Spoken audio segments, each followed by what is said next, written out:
Gracias por su fiel sintonía. Usted, amigo televidente, ¿sabía que el 10% de la población mundial padece de diabetes? Bueno, esto es así. Por eso, cada 14 de noviembre se conmemora una lucha contra esta enfermedad para que muchas personas puedan prevenirla. Por ello, para abordar este tema, se encuentra el doctor Javier Bravo. Un gusto de compartir este espacio nuevamente con usted. Gracias, Ailey, una vez más aquí en la revista Acción desde la Mañana. Primeramente, pues darle gracias a Dios por un día más de vida. Hablar de diabetes es un tema muy importante. Sabemos que la diabetes es una pandemia. Sabemos que en este mes se conmemora, ¿verdad?, lo que es la parte de la lucha contra la diabetes, específicamente el 14 de noviembre, que si no me equivoco creo que es lunes. Esto se debe a unos médicos investigadores canadienses que descubrieron la insulina en el año de 1921 en compañía con otro colega de él de nombre Charles Beth, ¿verdad?, que hicieron este avance hacia la ciencia, de tal manera que eso ha venido a ayudarnos pues prácticamente con esta enfermedad que realmente pues va en ascenso. Yo quisiera iniciar también este tema con que ¿qué es la diabetes? Sí, la diabetes es una enfermedad crónica no transmisible caracterizada por elevaciones del nivel de glucosa fuera del rango. Cuando yo hablo fuera del rango es que el paciente se tome una glucosa en ayuna y se encuentre entre 100 y 125. Ya en ese rango, ese paciente ya te está avisando de que probablemente ya está teniendo algo que se llama prediabetes, algo que inicia y después se convierte en lo que es la diabetes. Su explicación pareciera bastante sencilla, sin embargo es una enfermedad bastante compleja, sobre todo por los síntomas. A partir de ahí yo quisiera preguntarle que cuáles son. Sí, los síntomas normalmente casi el paciente no los mantiene cuando está en etapas iniciales, cuando habla la resistencia a la insulina. Lo que nosotros nos puede llamar la atención, un paciente que aumente de peso, un paciente que tenga manchitas en el cuello, en los codos, en los nudillos, podríamos estar pensando que ese paciente tiene resistencia a la insulina, que es un paso a desarrollar la diabetes. Pero ya cuando el paciente ya tiene la enfermedad, no se dio cuenta, no quiso hacer caso y ya después de 1 o 2 años empezó a hacerse sus exámenes de laboratorio, ese paciente puede tener ya pérdida de peso enormemente inexplicable, puede tener mucha orinadera, puede tener una lengua reseca, producto de una deshidratación. Ya ese paciente, sin necesidad de hacer el examen, nosotros podemos decir, este paciente es candidato a diabetes. ¿Dónde reside el factor de riesgo de esta enfermedad? En los hábitos alimenticios y en el sedentarismo. Recordemos que aquel paciente que se mantiene durante su juventud con un metabolismo un poco acelerado, haciendo ejercicio de arriba abajo, eso ayuda a que el paciente evite las enfermedades. Haciendo un recordatorio, esta enfermedad en los años anteriores, en los 1800, las personas buscaban el alimento, caminaban largas distancias y estos pacientes no sufrían mucho de esta enfermedad. Después, con estos cambios, con los hábitos alimenticios, las comidas que normalmente la gente ingiere, las chatarras, las comidas rápidas, eso conlleva a que el paciente fácilmente absorba lo que es el nivel de glucosa, se transforme en grasa, aumente el perímetro abdominal, aumente de peso y con ello va la secuencia de aparición de la enfermedad. ¿Qué tan rápido se podría desarrollar la diabetes? Podríamos decir en 10 años, una vez que se da el factor de obesidad, ese paciente puede de 5 a 10 años desarrollar la enfermedad, más sin embargo podríamos tener 1 o 2 años de revertir la condición si el paciente se encuentra en lo que es la etapa de prediabetes, ¿verdad?, para que este paciente no desarrolle la enfermedad a corto plazo. El detalle está que no es lo mismo un paciente diabético a los 60, 70 años que un paciente diabético a los 20, 25. No va a ser caso como el de 60, 70. Paciente de 30 años diabético, lo primero que va a tener es una vida normal, comiendo igual, no cuidándose, es decir, va a tener un trastorno psicológico en ese momento que no va a querer aceptar la enfermedad. Y cuando llega a los 40 años, existe la probabilidad de que ese paciente ya tenga su primera amputación. por lo que hemos venido hablando, las complicaciones crónicas de la diabetes, como la neuropatía o una insuficiencia vascular en ese caso. Precisamente eso quería preguntarle, ¿cuál es el peor panorama para un paciente diabético? Yo siempre he dicho que la información es poder y partiendo de ahí hay que estar bien informados para evitar esta enfermedad. Como conclusión personal, te puedo decir de que la peor situación o el panorama que tiene el paciente es la amputación. Ninguno de los pacientes quiere amputarse, ninguno de los pacientes quiere llegar a ese punto.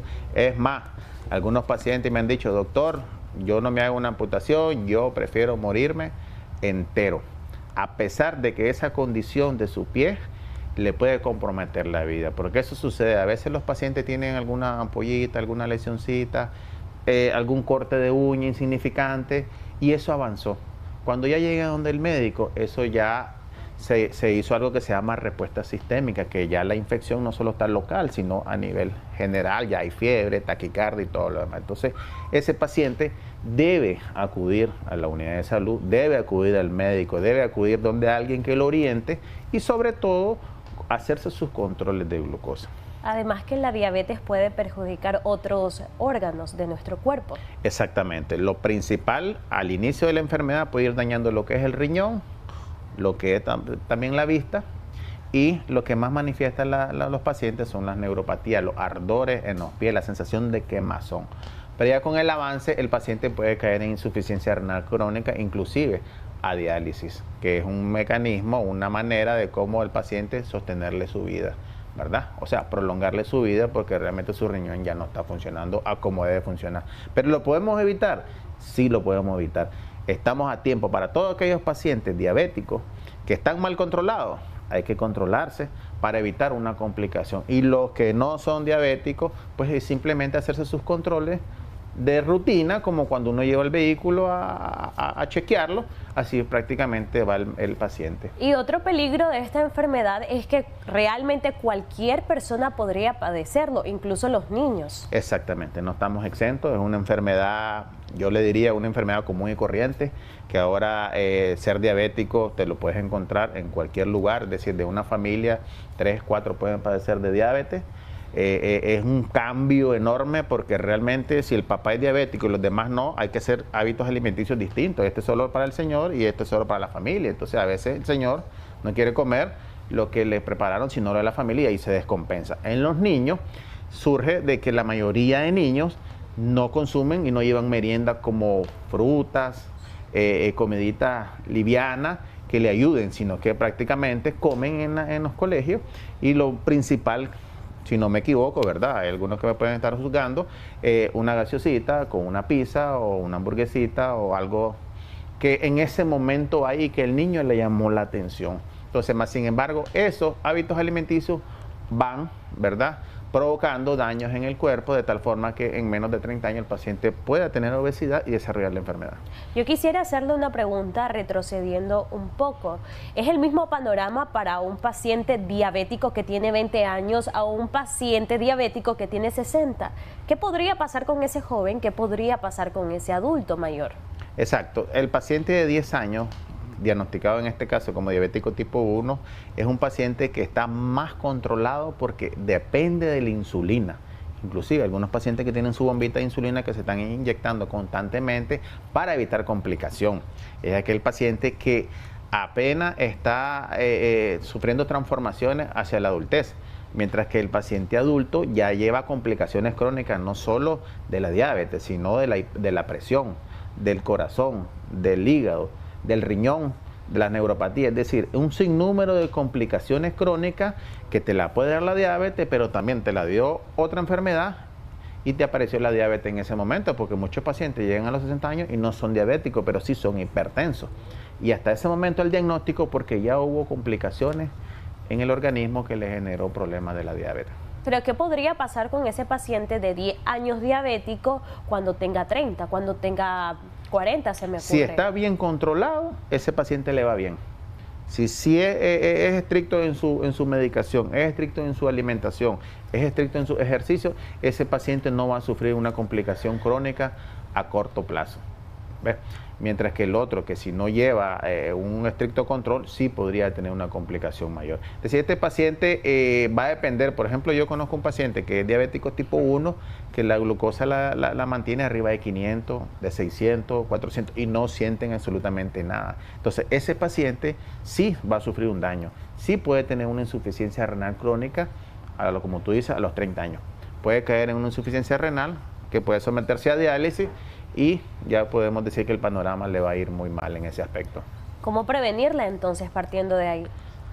En nombre, ¿verdad?, de lo que estamos hablando, el Día Mundial de la Diabetes, es importante que el paciente se tome su glucosa, ya sea venosa o capilar, si tiene familiares diabéticos, su papá, su mamá, sus abuelos, y si tienen su aparatito, pues hágase una glucemia en ayuna, y eso va a ayudar a que el paciente prevenga el estado en el que está, si está en fase de prediabetes o si está en lo que es la diabetes, para evitar complicaciones. Lo que sigue de eso después de la consulta es buscar cómo cambiar los hábitos alimenticios en ese caso y hacer un poco de ejercicio. Comentábamos al inicio que el 10% de la población mundial padece diabetes, entonces hay que autocuidarnos para no sumarnos ni aumentar este porcentaje. Así, y eso que hay un porcentaje de aproximadamente como un 7.5% de pacientes que tienen intolerancia a la glucosa o lo que le llamamos de prediabetes, resistencia a la insulina.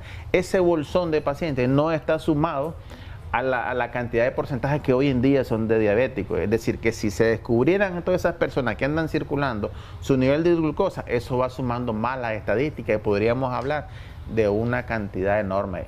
Ya para el 2040, según la FDI, que es la Federación Internacional de Diabetes, está calculando aproximadamente 700 millones de diabéticos.